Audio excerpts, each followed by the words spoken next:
Sonic Sound Records.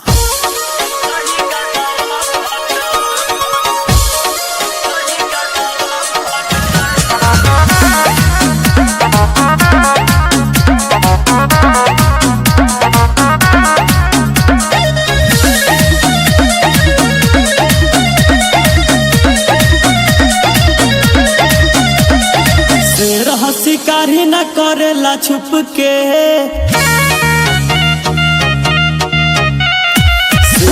शिकारी न करेला छुप के लही का दबंग हो नारायणपुर के शिकारी न करेला छुप के लही का दबंग हो नारायणपुर के।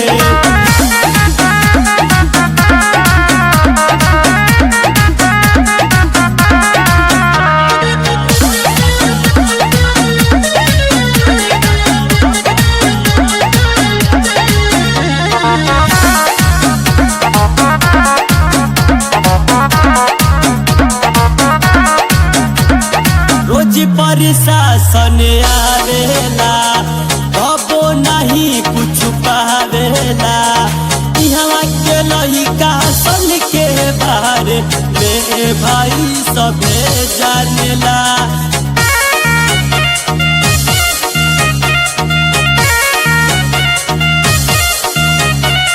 रोज प्रशासन आवेला कबो नहीं कुछ पावेला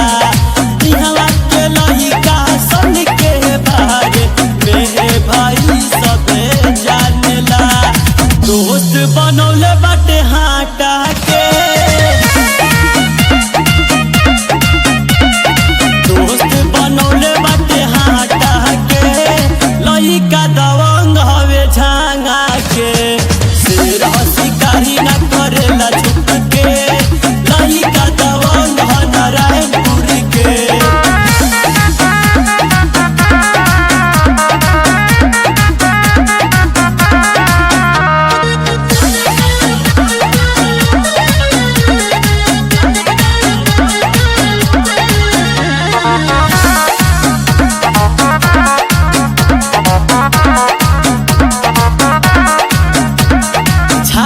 मंगरुआ बकराबाद दिलवा के लइका जनते बा हाटा पकौली सुदामा चक में हमनी के दहसत बटले बा।